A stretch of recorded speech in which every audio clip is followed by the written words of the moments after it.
Good morning, everyone. It's Thursday, August 27th, 2009. That Southern Hemisphere swell still continues as we see that last burst of Southern Hemi energy coming up from what formed almost 2 weeks ago down off Antarctica. We do have that fading over the next couple days, but we've got some northwest swell that's coming into the water today. We're going to be seeing more of that coming out of the Gulf. That'll be coming in over the weekend. A little bit of stuff coming up from Ignacio. Wanted to show you how that's all coming together as well as all that northwest. A little bit of stuff from Vamco, Typhoon Vamco, although that's been downgraded on the models today, so not expecting a whole lot out of that. We also are in the middle of a heat wave. Wanted to show you how that's going to be affecting winds over the weekend, as we do have some thermal gradients along the coast, although it looks like we're going to see some pristine conditions for the most part. So this is what's happening right now. Before getting too far into the Swell Scan video today, we did want to point out a couple things that could help with your viewing experience, especially with some of the models shown today. There's a high quality button down there on the bottom right on your control box, and if you also look at the bottom right, there's also a full screen display.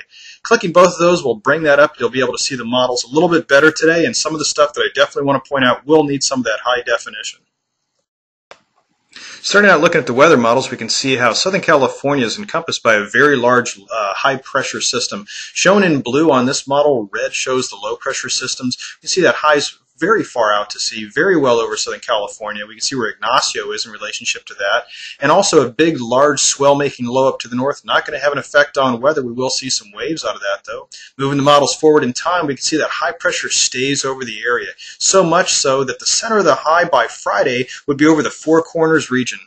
That high would continue over our area. This is looking into, well, Friday afternoon, and even into then Saturday. A lot of high pressure over our region, keeping those lows far to the north. No troughing coming down our area. Then you take a look at Sunday, a little bit of troughing pushing down, but then the models show the center of the high on Monday being well over our area again. So it doesn't look like we're going to get out of a heat wave anytime soon. High pressure also not just bringing an offshore flow, but also some thermal gradients. Let's look at the upper atmosphere, that gray area, that's just relative humidity. But the void around Southern California is a warm air mass, and surrounding it, it's showing us on these gradients that it's 24 degrees Celsius. That's about 75 degrees Fahrenheit. Very hot for the upper atmosphere, and of course much cooler offshore, and so we're going to be seeing those thermal gradients right along the coast. That could cause some northeast winds, but it looks like they'll stay a little bit offshore for the morning. So take a look at the wind charts, and you can grab these anytime over at my free forecasting site, wavecast.com. We can see that in the morning hours, around the 7 a.m. time that's shown on these charts, we'd be seeing winds, not all that strong, but coming in from about 30-some degrees. That's more of an east-northeast direction, and that's kind of a best-case scenario. We could be seeing some northerly winds come down at the more wind-prone spots, and that trend should last as long as that heat wave's there and those thermal gradients are placed along the coast. So that could last over the next few days. Taking a look at how everything's working out to be swell-wise, this is a look at the northern hemisphere. You can see that Gulf northwest, that was from, you can see that on the weather models as well. We're going to be seeing some of that come in over the weekend and through Saturday and into Sunday. A little bit of that is starting to come in right now.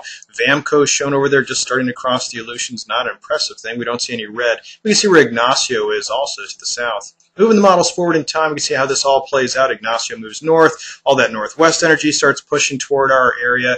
In fact, Ignacio gets within about 630 miles of our coast right now, and that Gulf northwest about 850 miles. And, of course, that dissipates. But it looks then like we might have another tropical system form. This is a look at just the 60-hour models out, and that might bring us some swell in around the second. Taking a look down at the southern hemisphere, it's another story. We don't have that favorable pattern in the jet stream that we did here a couple weeks ago that helped with those southern hemi swells. In fact, you can see where New Zealand's located. It's hard to see with the strong winds from that jet stream blowing right over that area. And we see where Antarctica is in relationship to that. But there's a southward flow in the jet stream. So as those storms are breaking off Antarctica, it doesn't look like they're going to get a chance to break very far to the north and throw a swell our way. So this is how it looks on the models. When we take a look at the WAMs, we can see a lot of red, but it's not doing us any good. There's a lot of stuff coming into the Tasman Sea, and that's from that strong jet stream guiding those storms into that area. But then as we move the models forward in time, we can see that there's really just not a whole lot happening. A lot of red on the models, but everything just moving against us. In fact, once we look out about 48 hours out, just nothing happening on the models down in the southern hemisphere. Bad news for south-facing breaks for the long range, so it doesn't look like we're going to be seeing any southern hemisphere swells in the long range, at least for a while. Before wrapping things up, too, you might have heard me mention quite a bit here lately about the Twitter reports I've got going on. I issue these automatically from my free forecasting site, wavecast.com. You can always follow these reports at twitter.com/wavecast, and these will be updated twice a day, sending you the swell heights around Southern California. That's twitter.com/wavecast. So that's how things are looking right now. Southern Hemisphere swell is going to fade over the next couple of days into the weekend. That little bit of swell from Ignacio may hardly be noticed because we still have some Southern Hemisphere that will be in the water in Ignacio, even though getting close to our coast really only throwing us a little bit of fetch. So we're only looking at waist to chest high waves out of that over the weekend. Also looks like we're going to be seeing northwest come out of the Gulf. We'll be seeing an increase in that on throughout the day on Saturday and then peaking on Sunday. And then it looks like it's going to get small for a while. We're going to have a lackluster Southern Hemisphere coming up our way. Really nothing out of that region. Hope's going to be turned toward the tropics. Maybe we can get something out of that for the second. VAMCO not looking to bring us much in around the first. And always, if you want to get the latest ETAs on all the swell, wind, weather, tide, and more, you can always check out my SoCal Surf Report at wetsand.com or my free Wavecast site, wavecast.com. Until next time, take care, be safe, and smile in the lineup.